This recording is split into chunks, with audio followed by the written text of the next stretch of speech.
So, and then you just have to make sure you set your guest permissions, which we've already talked about, which is unchecking the invite others, and if you don't want them to see the guest list, which seeing all the rest of the students and whether they've accepted the meeting or not, is uncheck the see guest list.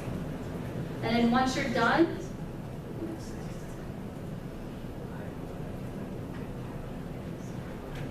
I just cut and pasted the wrong class. yeah, that's the other thing, just make sure that it's These are my online classes for the first term. No, not them. You can delete them all. I just yeah. did. So if you just need to delete like one individual, just select the X. Not good. Okay. And then once you're done, select save, and then you can choose. And anytime you edit the invite or edit the event, you're going to get this pop-up window when you select save. You're going to get either, it says, would you like to send this invitation emails to Google Calendar guest? You can dismiss and say, don't send an email, or you can say, don't send or send. So in this case, because I'm just an example, I'm going to say don't send, and it's going to send to my colleagues. So like, why are you sending me this random event? Where once you hit send, all of your students will receive a separate email in their SCU email account. Now we have to tell them, make sure you're checking their SCU email account. I know not all students like to do that, but as long as they're active in their SCU email account, they'll be able to see it with a Google invite. Yes? Good question. So I downloaded that and I can now see the list of everybody, and lots of the students have this purple circle with like looks like a moon shape. What is that? That's just a calendar setting. You can still go ahead and send it. It won't affect them. It's just that they have there's some settings on their calendar that it's just an adjustment that they have to make. You can go ahead and still send them a calendar invite. And The purple one means outside of working hours. right. So I cut. So it doesn't say it's just a calendar setting. I cut and pasted. That's what it says.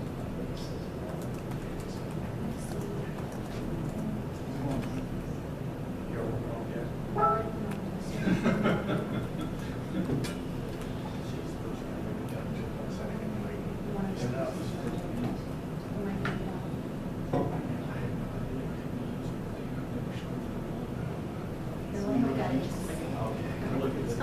Does anyone have any questions at all? Just how does it like go? So let's just run a session real quick. Just, oh, yes, please. Exactly. Thank you. Okay. So here's my session. You can see how it turned out a different color because I chose it to be a different color. If I go into the session, all I have to do is click the calendar event. And my little pop-up window appears.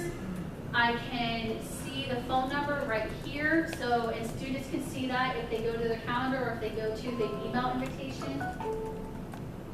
Thank you. Go away. Okay.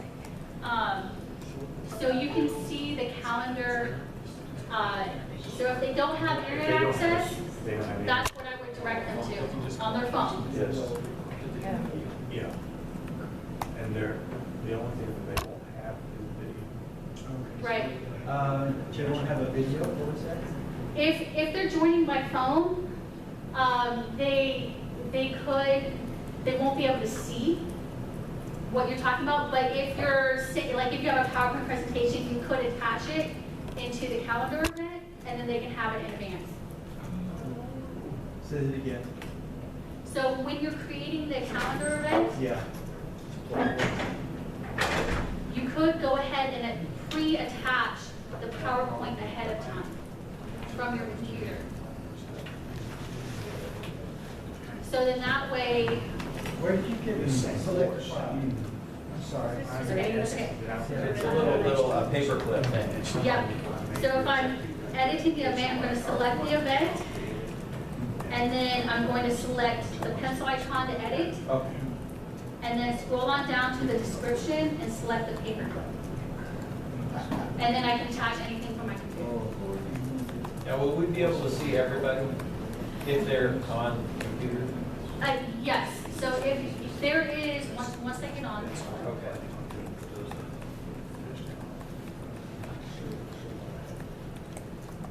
oh, you know what? Let me change this. So when I join now, I would recommend getting on a little bit earlier. Ooh, hello. Getting a little bit on a little bit earlier than your students, so then that way you have time to make adjustments if need be. You could turn off and on your microphone, turn off and on your video camera. Now mine is on. From the class drop-down menu, I can see the joining information, when it is, the details. I can add attachments inside of the meeting if I wanted to. On the details, can you see, does that show you everybody who showed up? This is where you can see everyone that showed up. On the top right-hand corner, Okay. if there was more people, it would actually show. And just so you know, if you're sharing your screen to the class, you're gonna have, like, you yourself will be duplicated because it'll say, like here it says Melissa Tadlock, but then it's going to say, excuse me, Melissa Tadlock presenting Okay. down below.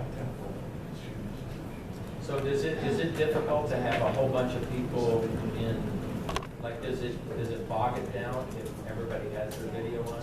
I have not had that experience, but also depending on the student's internet speed, that may play a role into it. I haven't had any problems with Google Hangout because sometimes I'll use it for instructor training scenarios.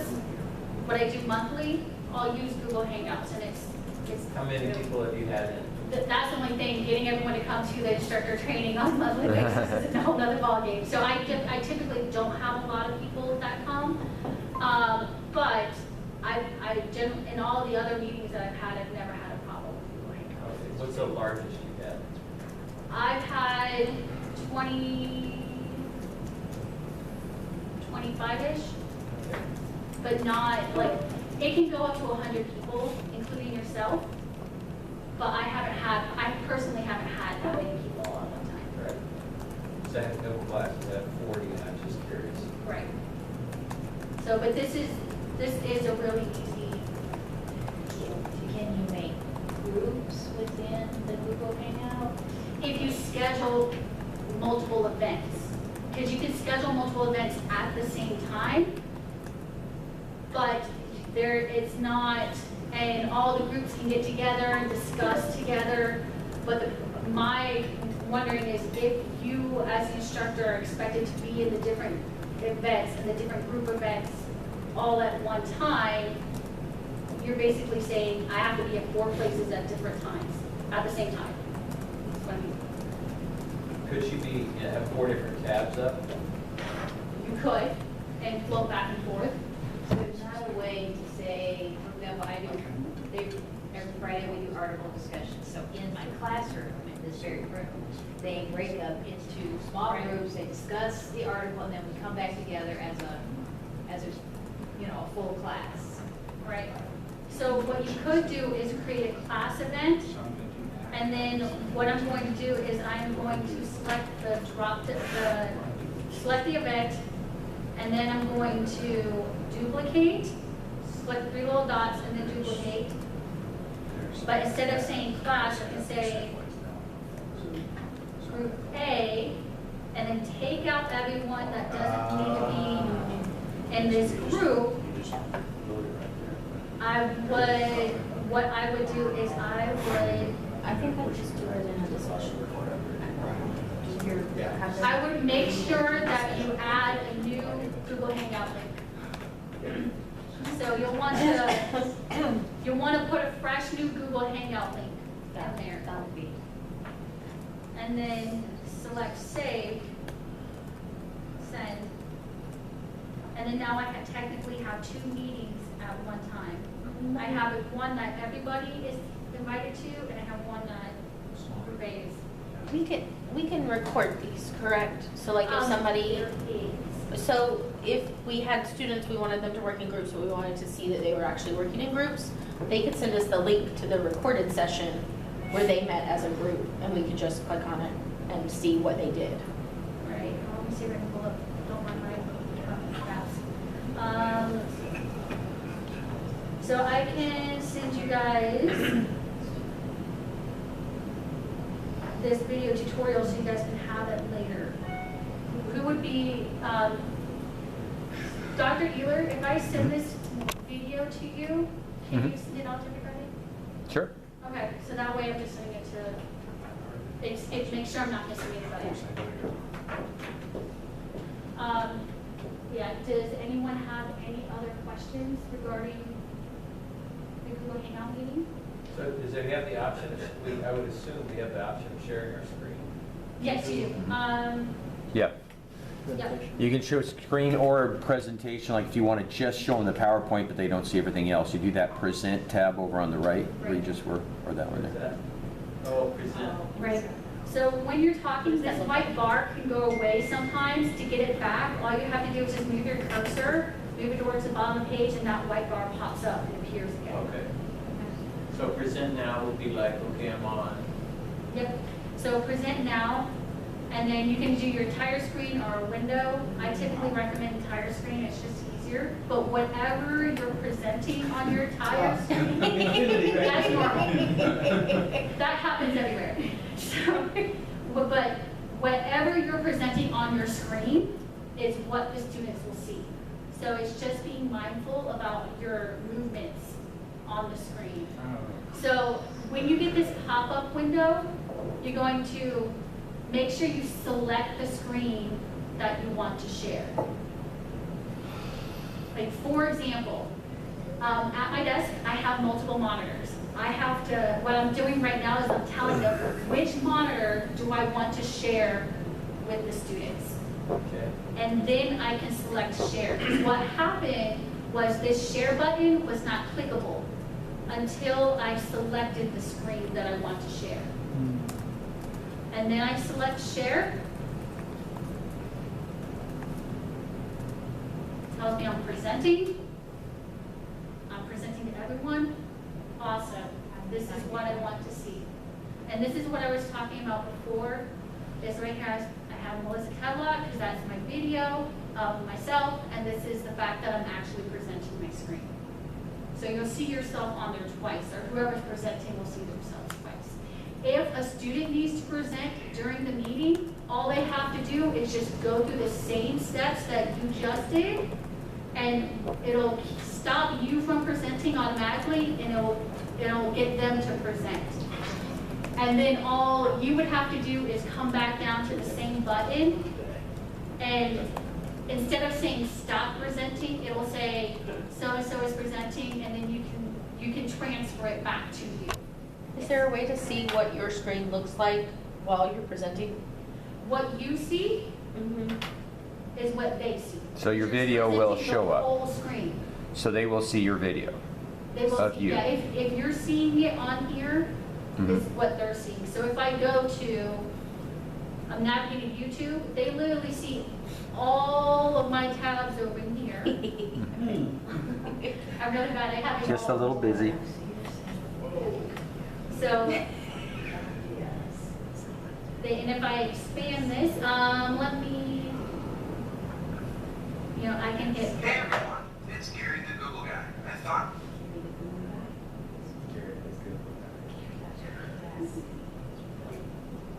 So even though they're still over here at the Google Hangout meets, and I'm floating around back and forth, they see me floating around back and forth while they're still over here. And if I want to come back over here to view the chat or to go back to talking with them, I just have to come back to this page. So they don't have you in the video in a little corner someplace, unless they're on that screen. No, they should, they need to be on this screen. Okay, if they're going to see the video. When you're flipping around looking at other screens, you pop something up, they only see what you're showing. Right. Okay. But, yeah, I mean, they're like Zoom, Zoom has a Yeah, little Like they video can box. minimize it Mhm. and then float around. Mhm. With Google Hangouts, I just had to go back to the screen. But it's a really simple tool to schedule at the last minute. Hey, I have a meeting, let's meet. Yes, ma'am. When I go in, so you push Google Hangout Meet, right? Mhm. I don't get the bar on the bottom. That bar doesn't come up. Are you doing it from your email? Oh, that's, you mean where it says Melissa, the white bar? The white bar. Yeah, you have to, you actually have to join it first. Oh, join, and then the white, okay. And then the white bar appears. So, okay. So you're presenting. Where did you, This is really nice. It's okay.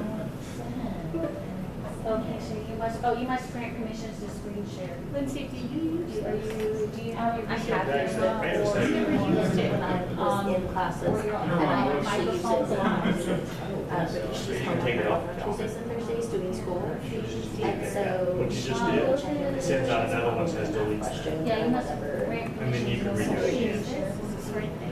Go ahead I and. mean, it's right, Yeah, does you'll it just say send out there? what it says. If I And can that's kind what of we're saying, see, because it's with it, because we're already in.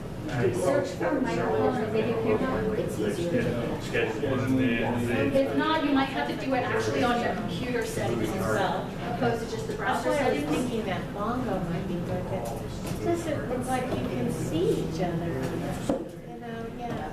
Yeah, the Google Meet is nice. I think this is. So if we do the invite and they put And on this the you side can go calendar, as long as you want. and it's 5 o'clock tonight that we'll be meeting, and they go at 3 o'clock, click it at 3 o'clock, and access it, although they will not have anything. And they could, you know, This is I'm still exactly in what I this kind of. Okay. Yeah, so they mode of- could access it early, Okay. but then realize nobody's They'll be there. alone in there unless I'm playing. Okay.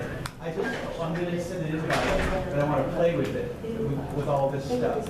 But I Right. don't necessarily want to look foolish in front of them. Right.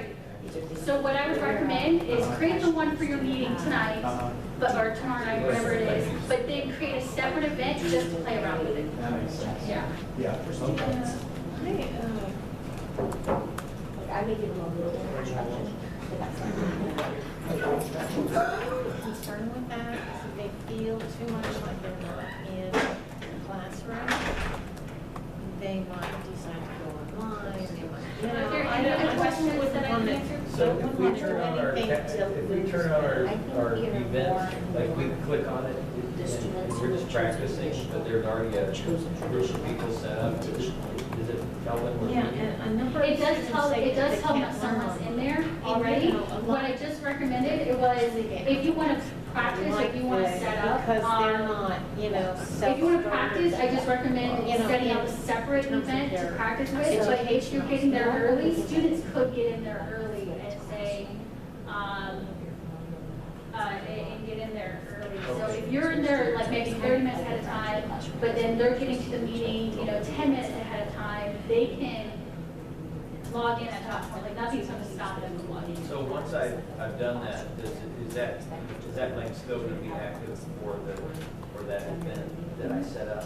So as long as I'm not in that one, like right now, I'm gonna play around with another one. You're saying set up another one, Yeah. play around in there like that. And get comfortable with it, and then, that way, when you do get to the one with your class, you're just more familiar, just more, more prepared for. Go to meeting, You know, once in you the click same into the way. event, it's over. only, Yeah. Can't you know, practice. connected. Right, but once someone else is in there, you can't practice. I'm ready Yeah. to click the Just invite. set that But- expectation. So for this, because it's on my calendar, repeat the calendar for every Monday. I don't need to do this again.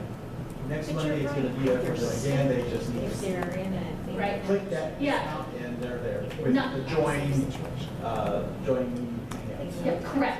The only thing that you would have to do is, like, he was mentioning, is if you wanted to add a separate document for that meeting, or But that's just tweaking, taking one document out and the other one in.